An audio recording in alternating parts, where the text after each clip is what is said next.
Decía Olga Lucía ayer que debíamos comenzar por algo inesperado. No se me ocurrió mucho cómo empezar por lo inesperado. Lo inesperado, digamos, sería, sobre todo, muchas gracias a todos, a todas, por estar aquí, por atender esta invitación. Muchísimas gracias a Alberto, no importa, Alberto, por las palabras. Y sobre todo por la oportunidad de habernos invitado a esta reflexión.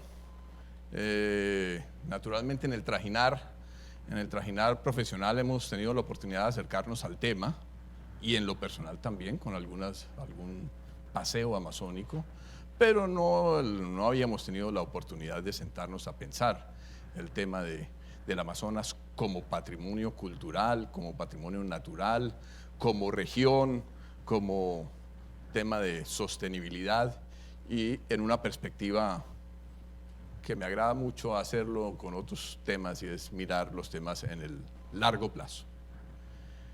Para Alberto, decirle que no ha dejado de ser servidor público, ¿no? A pesar de que ahora esté en las lides de pensar lo público desde tribunas no necesariamente de institución pública. Y muchas gracias a todas las personas con las que hemos trabajado en estos 12, 14 meses, tanto, digamos, que llamaremos el equipo central, colegas y amigos, y las otras personas del equipo que están allí reseñados en el texto que presentamos, como aquí en la presentación. El tema del desarrollo es un tema integral, digamos, es como una especie de frase de cajón, pero si no tiene, digamos, el desarrollo es un proceso de transformación de múltiples sinergias.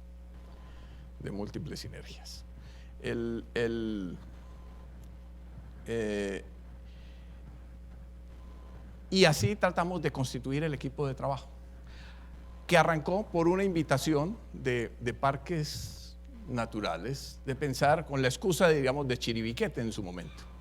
¿Cómo hacemos para plantear el ordenamiento territorial, la ampliación del parque, la conservación de Chiribiquete? Y con la inquietud que Alberto Galán y Patrimonio nos han puesto sobre la mesa desde hace años, cómo asegurar cómo hacer de la conservación algo sostenible como proceso económico y como proceso político. Bueno, ese tipo de iniciativas, de preguntas, fueron lo que nos llevaron a hacer y a configurar este trabajo. La región amazónica. La región amazónica es ahí tenemos el Amazonas continental, llamémoslo así, representa el 5% del área mundial, tiene extensiones en varios países sudamericanos: Bolivia, Brasil, Colombia, Ecuador, Guyana, Perú, Surinam y Venezuela. Nuestra porción, la porción colombiana en el bioma amazónico, representa el 6,5% del territorio amazónico, pero a su vez dentro de Colombia nuestra porción amazónica representa 42% de nuestro territorio nacional. Allí están localizados, sabemos, los departamentos de Amazonas, Caquetá, Guainía, Guaviare, Putumayo, Vaupés, e incluso, digamos, el sur del Meta.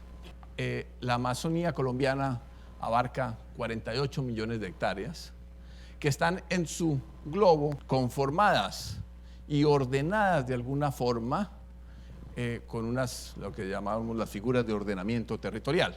24, casi 25 de los 48 millones de hectáreas son resguardos indígenas, 7 son parques naturales nacionales, hay alrededor de 2 millones de hectáreas donde hay, digamos, traslapes entre estas dos figuras, hay 8,5 millones de hectáreas que son zonas de reserva forestal, reguladas en principio por la Ley Segunda de 1959, y tenemos hoy un área intervenida de alrededor de 8 millones de hectáreas. Eso configura entonces, digamos, lo que está en este mapa, las zonas de resguardo, las zonas de parque, aquí tenemos Chiribiquete, las zonas de reserva forestal, que son básicamente las que están en torno a ese gran Chiribiquete, y las zonas ya intervenidas, pues que básicamente son estas partes del occidente y del norte de esta gran región amazónica. Esa región,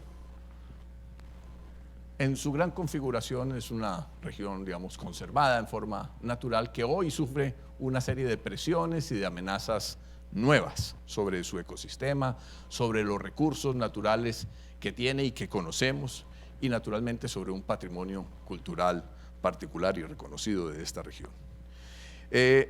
Las áreas intervenidas o la intervención de áreas, la colonización, la presión sobre esos recursos causa efectos adversos sobre esos recursos que valoramos y reconocemos de esa región, producto de colonización y desplazamientos.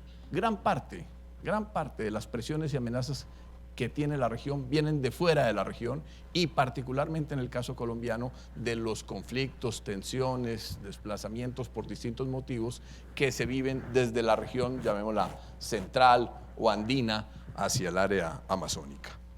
Entonces se producen los fenómenos de deforestación y praderización, con intensificación de actividades extractivas, tanto de material vegetal como de material mineral. Y hoy tenemos una nueva presión que viene, digamos, desde el oriente, desde la zona brasilera, por los conocidos fenómenos de digamos, ocupación del territorio y desarrollos empresariales relativamente intensivos. La región entonces ha venido cambiando. Nuestra percepción sobre esa región en alguna medida también, pero naturalmente en forma bastante diferenciada. Quiero resaltar el tema de la deforestación, que es, digamos, de los más graves y más potentes y más evidentes también para todos, por colonización y desplazamiento, por actividad, búsqueda de minerales, el tema de cultivos ilícitos o cultivos para uso ilícito, la praderización. Sabemos que hay discusiones sobre la medición de esa deforestación, pero hoy estamos haciendo mediciones relativamente, digamos, técnicamente organizadas, conocidas y bastante, digamos, más oportunas que antes, y digamos entre 80.000 y 100.000 hectáreas al año se están deforestando en nuestra Amazonia. La mayor concentración de esa deforestación está en el Caquetá de la frontera. Quisimos hacer un ejercicio de visión de largo plazo. Los problemas del Amazonas, naturalmente, hay unos problemas de corto plazo y hay unos problemas de largo plazo importantes, definitivos en lo que es ese patrimonio amazónico que tenemos. Entonces allí, y que Javier no nos critique este cuadrito que hicimos para resumen, digamos, porque va a estar soportado en un ejercicio, en una presentación más larga en los documentos finales, una evaluación de tendencias pesadas, de tendencias, digamos, pesadas a través del tiempo, de tendencias emergentes, de hechos portadores de futuro. La forma como cambie o se conforme la visión geopolítica sobre ese territorio, tanto nacional como internacional, va a generar cambios sobre las políticas y la vida amazónica.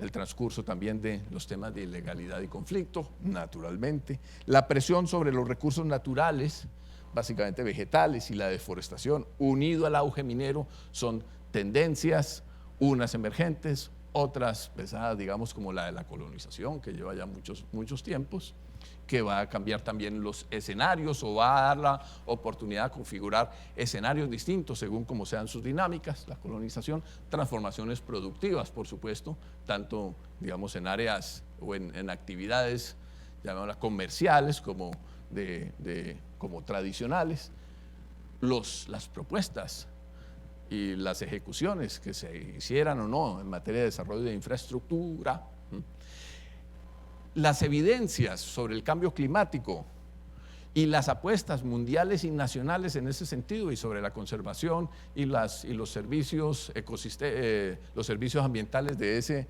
ecosistema y el desarrollo de nuevos conocimientos, sobre todo relacionados con la biodiversidad. Entonces aquí hay un mapa de dinámicas que pueden configurar según su intensidad, su orientación, su entrelazamiento, distintos escenarios futuros para esa Amazonas. Y construimos distintos escenarios según esa dinámica. Lo que da la oportunidad, digamos, de prever o de ver o de anticipar futuros muy diversos, según las apuestas que hagamos hoy. El futuro del Amazonas depende de las decisiones que hoy tomemos, no de las que tomemos mañana o pasado mañana. El primer escenario que hemos titulado, con la inspiración de Guillermo Ginás, árbol por árbol la selva se acaba, es lo que podríamos llamar el escenario tendencial, el escenario inercial, con las fuerzas más o menos evidentes que hoy traemos, con su intensidad y el conocimiento que tenemos hoy por hoy. Hay una serie de características que describen ese escenario, pero que resumimos aquí brevemente. Seguimos valorando muy poco esas riquezas amazónicas que nos identifican o que identificamos y que nos identifican como colombianos, y hay un deterioro paulatino que no es menospreciable. No es digamos, para ser franco con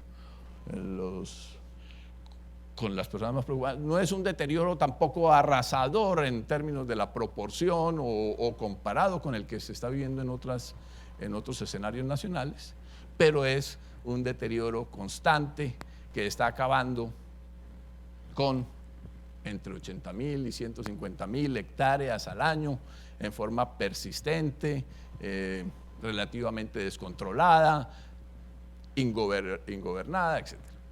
El segundo escenario, pescar en río revuelto.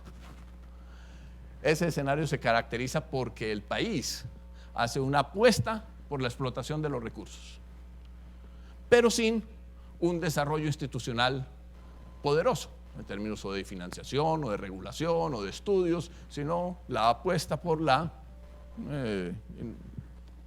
apuesta por los recursos naturales, por el aprovechamiento de los recursos naturales renovables y no renovables que hay en esa región, pero con un desarrollo institucional muy precario. En ese escenario, las riquezas naturales de esta región se empiezan a perder a niveles acelerados. Se intensificaría el deterioro natural de la región amazónica, que es lo que sobre todo consideramos como la gran riqueza de hoy y del futuro de esa región. Entonces hay muchas personas que aprovechan esa apuesta nacional con muy poca capacidad institucional y pública. Lo malo es el abuso. Tercer escenario.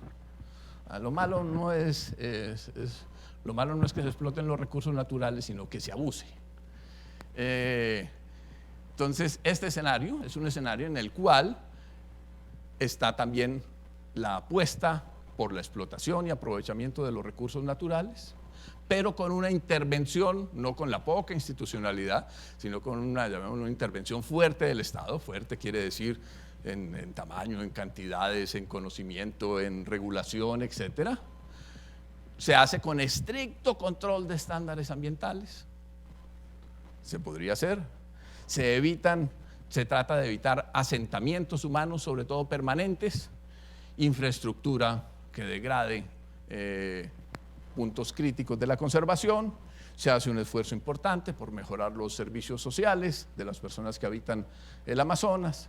Llamémoslo así, es la apuesta por un aprovechamiento de recursos naturales con un Estado, digamos, fuerte, en el sentido de con capacidad de orientarlo y de hacer transacciones conocidas, no digamos si son buenas o malas, pero conocidas entre la actividad de extracción y la actividad y la conservación.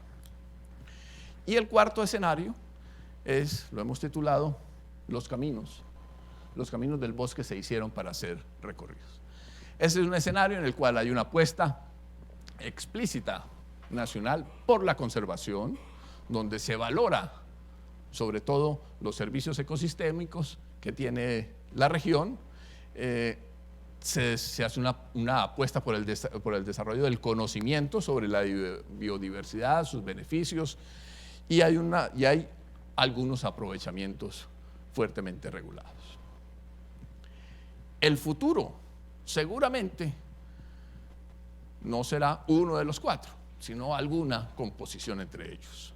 Lo interesante de esta forma de verlo es que nos pone los focos de atención en las apuestas, en los énfasis, en las responsabilidades institucionales, en advertirnos que si no tomamos determinados caminos o decisiones, seguramente caeremos en alguno de los escenarios que no queremos.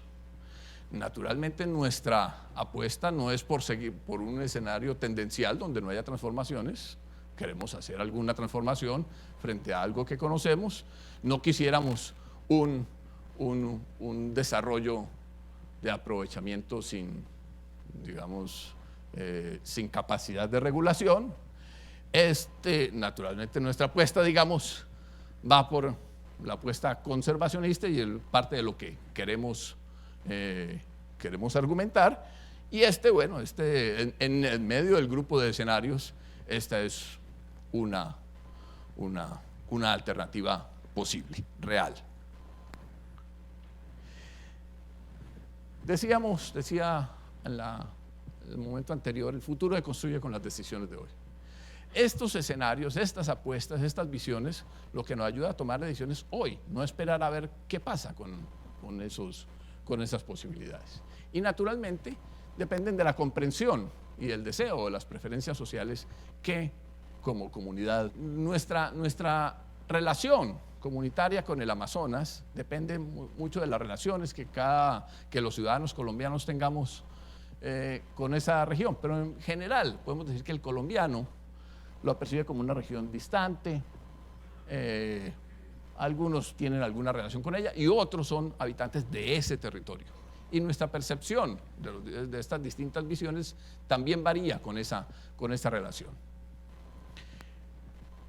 Decía, la principal apuesta pública estratégica para la región debería ser la conservación de sus recursos y de sus ecosistemas. Y al referirnos al patrimonio y a esa riqueza, es una riqueza que es nacional, que naturalmente tiene una dimensión regional todavía más importante, regional allí en las regiones amazónicas, pero que también es una riqueza universal. Entonces también las decisiones que tomemos sobre el Amazonas van más allá de nuestras fronteras. Ahora, en todos los escenarios previsibles, perdemos cobertura boscosa, aún en el mejor, incluso porque no vamos a poder mañana parar la tendencia a la deforestación. Y eso lo tenemos que, debíamos formular propósitos públicos frente a esa realidad. Ahora, no encontramos en el trabajo realmente ninguna apuesta económica que justifique en forma evidente un propósito de destrucción de los recursos que hoy tiene el Amazonas. Conservarla para el futuro pareciera ser una gran inversión nacional. En parte, nos preguntan, el llamado del estudio era preguntarnos a los economistas, a la disciplina económica, ¿cómo valorar ese Amazonas? Y lo que encontramos es que, nos llaman la inquietud siempre por encontrar valores, es una apuesta por saber qué reconocimiento hacemos y qué reconocimiento en el sentido de qué valor y qué tipo de valor son los que estamos asignando. ¿Son valores de mercado? ¿Y cuántos serían? Ahora, hay decisiones, naturalmente, que van más allá de los valores de mercado, que expresan preferencias sociales. Y como nos decía Guillermo Rudas, hoy ya están expresadas esas preferencias sociales, varias de ellas, como figuras de conservación. Es decir, no tiene ningún sentido valorar cuál es la posibilidad de destruir parte del parque de Chiribiquete, porque ya la Constitución, nuestra organización nos dijo, eso es intocable. Ahora, ¿por qué tampoco vale la pena impulsar la explotación de esos recursos y tratar de valorarlos? La conclusión del trabajo es que este es un escenario en el cual vivimos altos niveles de incertidumbre y desconocimiento. No sabemos si los precios de mercado que hoy asignamos a esos recursos y a esos servicios ecosistémicos son razonables o serán vistos como razonables dentro de 50 aguas. Los precios, digamos, del agua, de la regulación climática que ofrece el Amazonas para la región y para el mundo, y de otros bienes de la biodiversidad, y ni qué decir del patrimonio cultural.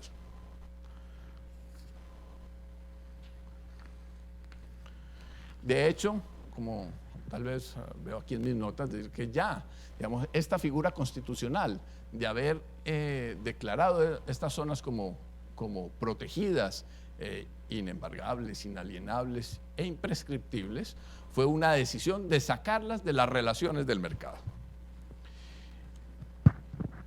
Entonces, en un escenario de alta incertidumbre y desconocimiento incluso sobre gran parte de la riqueza, no resulta razonable empezar a hacer ejercicios de valoración donde se asignan valores y precios, digamos, a un intercambio entre explotación y conservación para esos recursos del Amazonas. Y encontraría, en términos jurídicos, un sustento en lo que se ha llamado el principio de precaución. El principio de precaución nos llama a la idea de que ante un riesgo plausible de que las intervenciones afecten en forma irreversible e inaceptable en una región y en medio de altas incertidumbres, lo recomendable constitucionalmente, societalmente, es acudir al principio de precaución. Frente a una apuesta de conservación, el instrumento más poderoso entonces, digamos, que tenemos en nuestra institucionalidad es el ordenamiento territorial. El ordenamiento territorial, en primer lugar, debería estar orientado, debe ser revisitado, hoy existe, es relativamente poderoso como figura política, digamos, real, no siempre, digamos, controlable y seguible, pero existe y es bastante reconocido, sobre todo la figura de parques y la figura de resguardo. La figura de reserva forestal está un poco más más vulnerable. Entonces, revisitar las figuras y las políticas de ordenamiento territorial deben tener una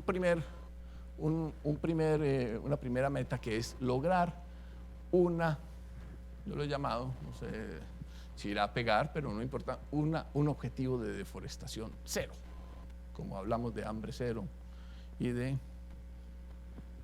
algunas otras cosas cero, pobreza cero, en fin.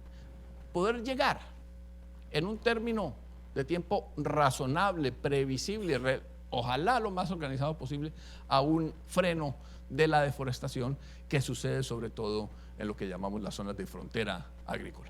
Próximos 5 a 10 años, ojalá. Incluso allí, a los ritmos de hoy, podríamos alcanzar todavía casi que es una apuesta por deforestar 1 millón, 2 millones, 3 millones de hectáreas. ¿Cómo lo vamos a hacer? Digamos, ¿o qué estamos dispuestos a pagar o a no pagar para que eso suceda o no suceda? Entonces, reafirmar áreas protegidas hoy existentes. De pronto también tenemos que hacer un esfuerzo en reconstruir corredores y asegurar corredores biológicos que nos integren distintas áreas protegidas, revisar las condiciones de la reserva forestal, mirar si lo que se creó como distritos de manejo integrado, sobre todo alrededor de la Macarena, necesita ser,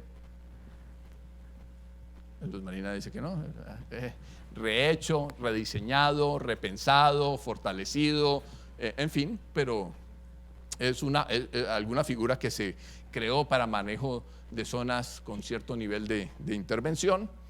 Bueno, condiciones de aprovechamiento incluso en los resguardos. La figura de resguardo es una figura político-administrativa, no es una figura de conservación que ha sido funcional y efectiva para propósitos de conservación, pero que hoy genera algún tipo de conflictos.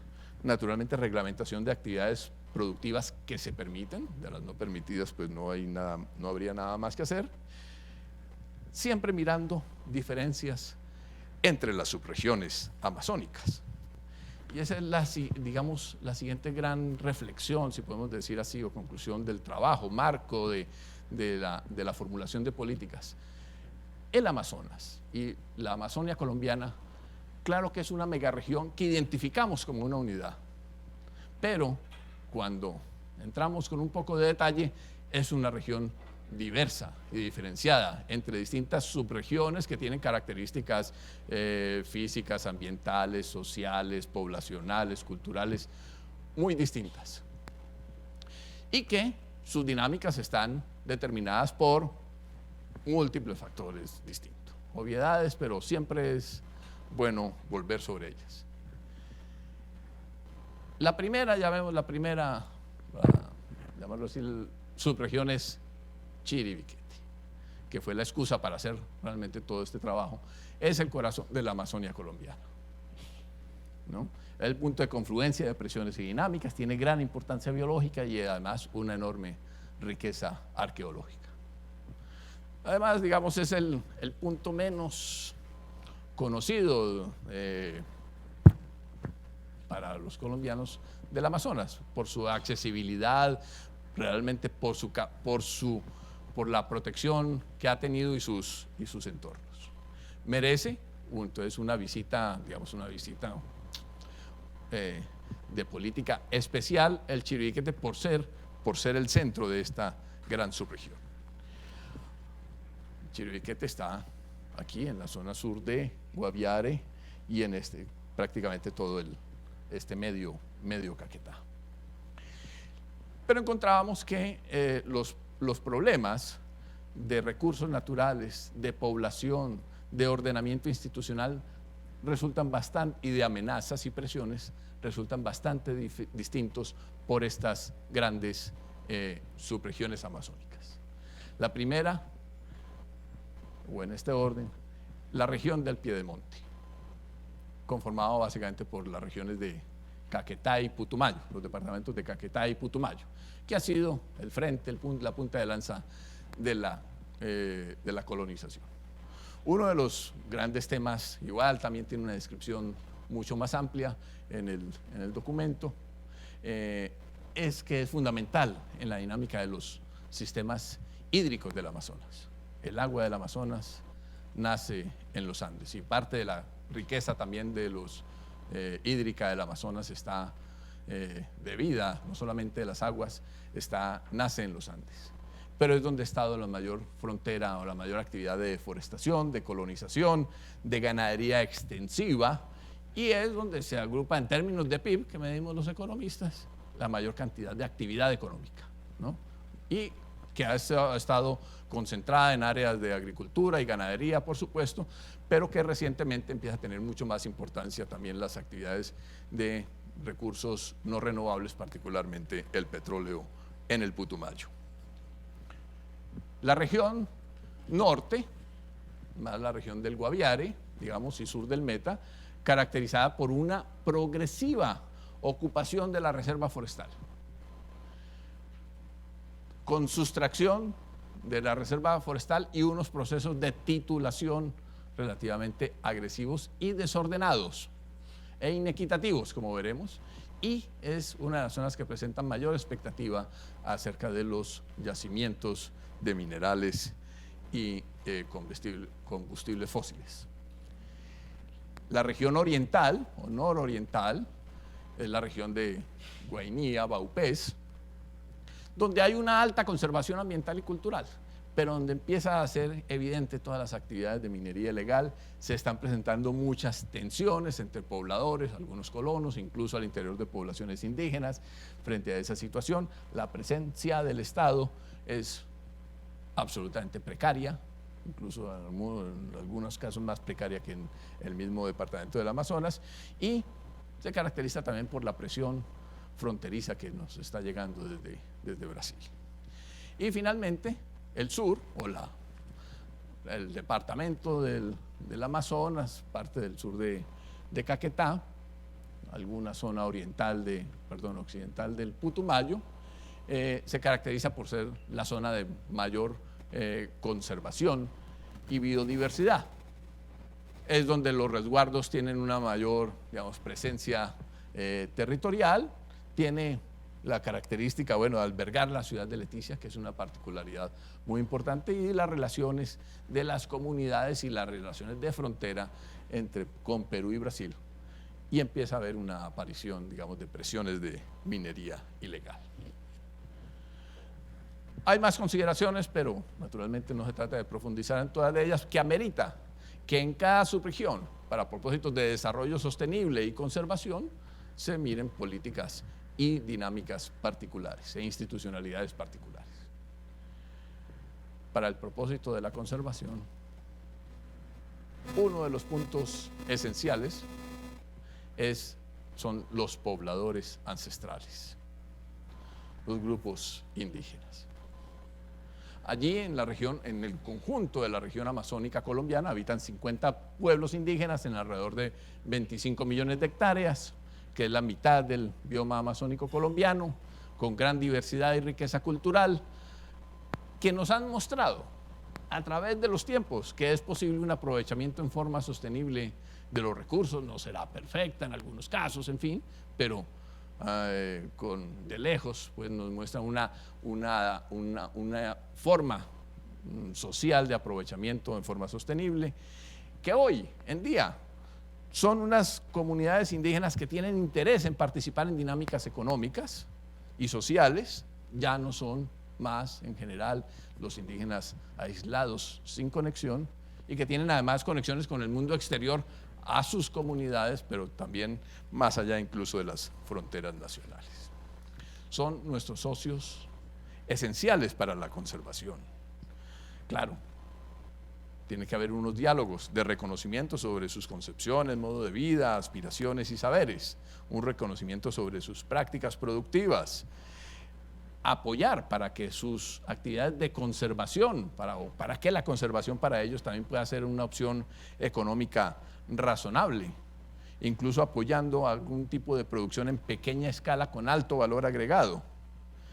Y requiere unas miradas y unos indicadores de desarrollo distintos a los que tenemos para el conjunto, digamos, de la población andina y no amazónica, y no indígena, más bien, ¿no?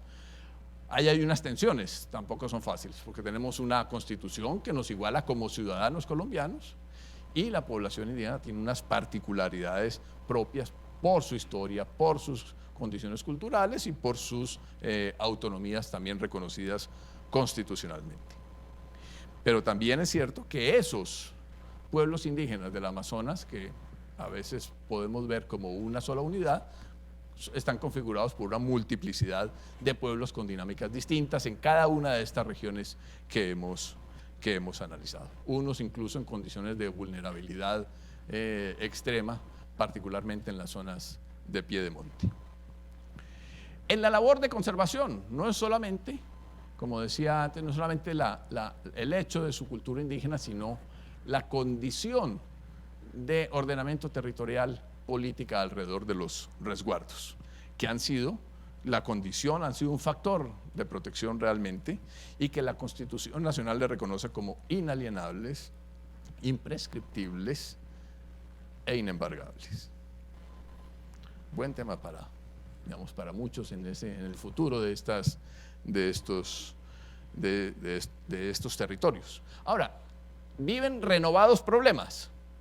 No es que esto sea una forma institucional absolutamente protegida y sin dinámica.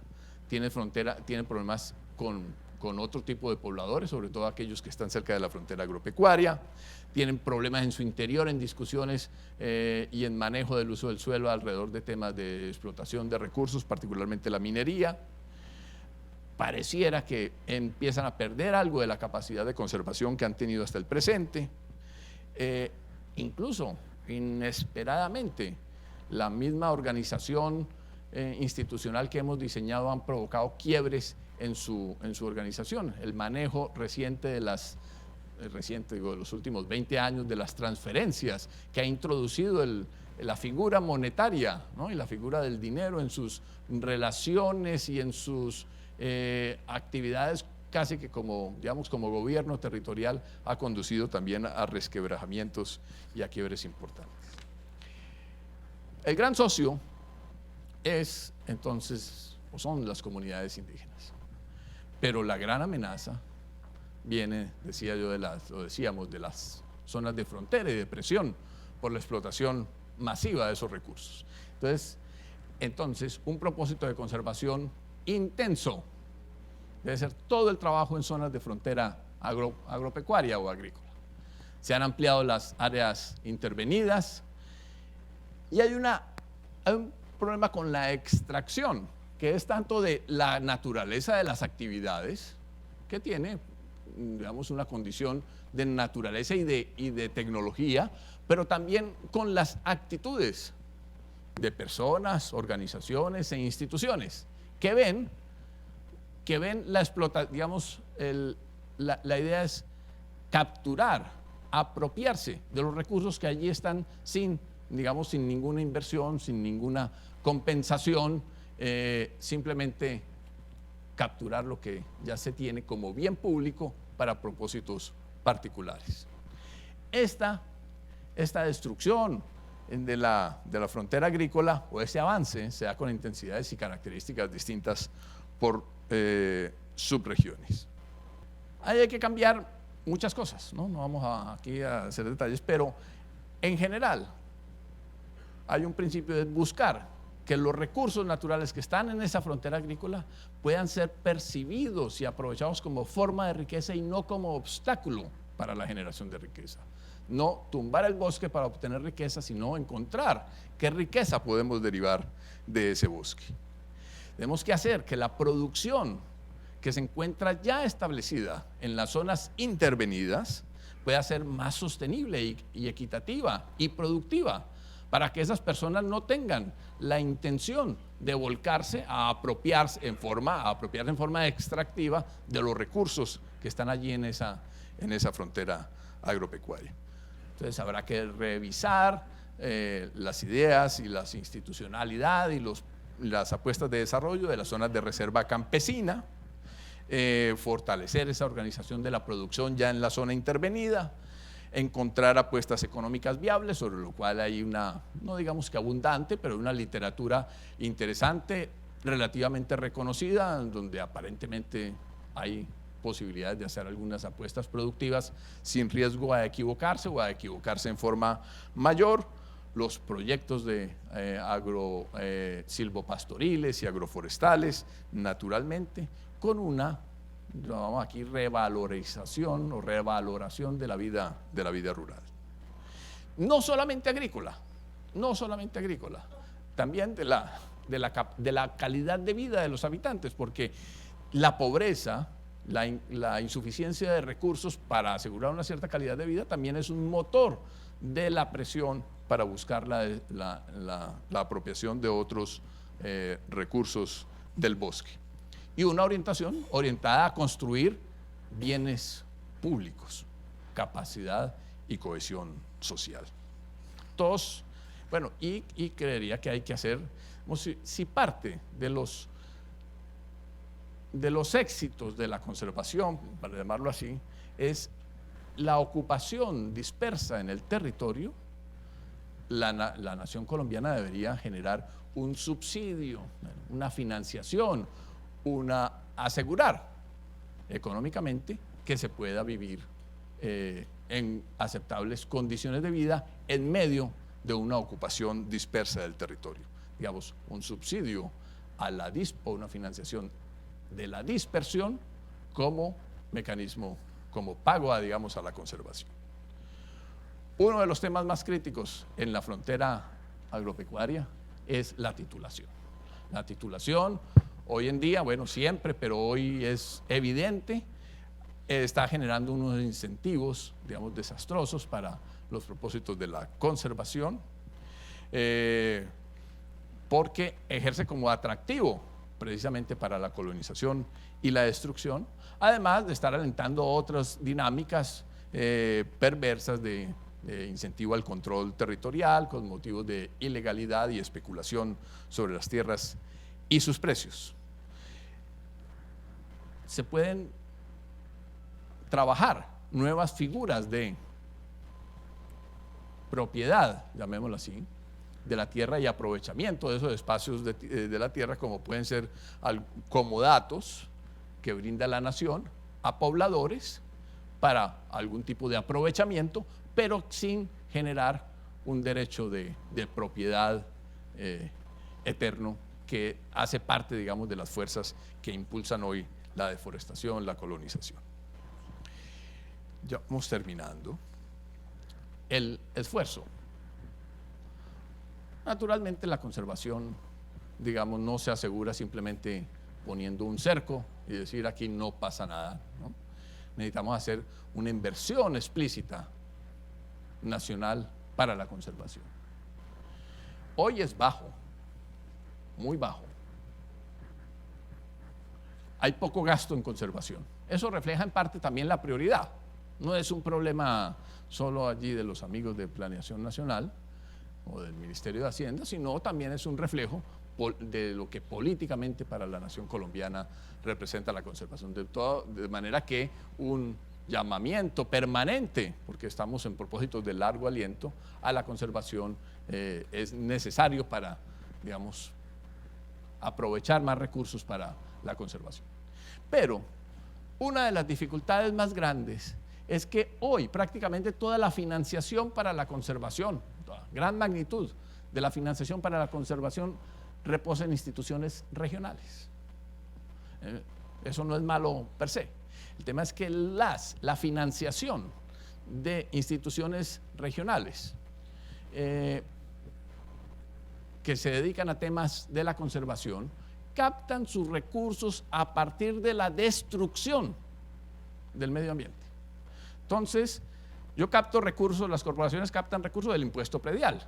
Para poder recaudar predial tengo que titular y vale más si lo tengo deforestado que si lo tengo protegido. Cobro por producción de energía, uso de las corrientes hídricas, cobro por uso del agua, cobro por contaminaciones, etc. La financiación entonces de la conservación está hecha para economías convencionales donde no hay el objeto de protección y donde hay altas densidades de población y de actividad económica, e incluso genera un incentivo perverso para las autoridades locales. Yo lo que quiero es impulsar los procesos de ocupación, de titulación, de actividad económica, incluso a costa de la conservación, para poder tener recursos para propósitos incluso de conservación u otros. Entonces, por lo tanto, es necesario repensar y, como se dice en economía, adaptar los incentivos para lograr una nueva forma de financiar la conservación, que vaya más allá de los entes territoriales y locales. No porque no les corresponda a ellos, sino porque la forma como es la arquitectura financiera de los entes territoriales y locales no ayudan para esos propósitos de la conservación. Incluso, en general, para la conservación hay una serie de sesgos que no ayudan y que debemos comenzar a trabajar en este diálogo, digamos, interinstitucional. El gasto en conservación es un gasto básicamente de lo que llamamos en terminología presupuestal de funcionamiento, ¿no? Parques, lo que hace es cuidar con personas, ¿cierto? Cuidar con operaciones, en fin. No es tanto un gasto de inversión, aunque digamos, técnicamente en el presupuesto aparezca como inversión. Alguna casita necesitaremos hacer, en fin. Pero son gastos intensivos en funcionamiento. Y entonces eso, digamos, no ayuda en una perspectiva donde siempre queremos decir, no, el funcionamiento es igual a burocracia, cada vez financiemos más inversión y menos funcionamiento. Contra esa idea, o en ese problema hace años, se instauró en Colombia la idea, y en varios países, la idea de inversión social, para justificar que la educación, que era inversión en capital humano, se hacía a través esencialmente de maestros, ¿no? Claro, con sus dotaciones, en fin, pero que la inversión grande en educación era con maestros, y hablamos de la inversión social. Entonces, empezar a hablar de inversión para la conservación, así luego en los presupuestos nos aparezca en el rubro de funcionamiento. El segundo desincentivo o sesgo en contra de la financiación de la conservación, ya lo expresamos, es que nacen los recursos de la extracción y la explotación económica y de la ocupación del territorio, que tiene que ver con las finanzas regionales, donde hay un incentivo entonces a financiarse con destrucción y hay un aporte residual del presupuesto nacional. El mecanismo de transferencia a las regiones además ha estado organizado a través de de la institucionalidad de la descentralización, donde no se reconocen las externalidades territoriales, es decir, los beneficios que los habitantes de otras regiones distintas al Amazonas obtenemos del Amazonas. Se utilizan en general en las evaluaciones de proyectos altas tasas de redescuento o de descuento, que hace que los valores presentes del daño sean insignificantes y por lo tanto haya en la valoración, digamos, que hacemos en los proyectos de inversión un sacrificio en contra de la población y del patrimonio natural y de las otras generaciones y de las generaciones futuras. Y además no contabilizamos el capital natural ni sus efectos en las cuentas económicas. Esa riqueza no la medimos en lo que la economía y los análisis económicos llaman el PIB. Quiero hacer una breve nota final. Pocos colombianos contemplaríamos entre nuestras opciones no contar con la riqueza cultural de la Amazonia, riqueza natural y cultural de la Amazonia. No nos pensaríamos sin ella. Yo creo que ese es, digamos, un mensaje que debíamos tener en mente para la definición de esas, digamos, de políticas agresivas en contra de ese patrimonio. Hoy podemos decir, no estaríamos dispuestos a sacrificar 5, 10, 15, no sé, 20%, 30, 50%. ¿Será que los colombianos dentro de 50 años nos pensaríamos como nación y como personas con un Amazonas destruido? Última reflexión.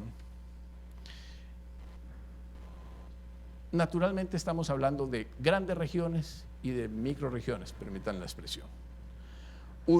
Esto amerita esfuerzos de largo plazo, amerita unos esfuerzos integrados y sinérgicos y generales, y otros esfuerzos desde ya en zonas precisas, específicas.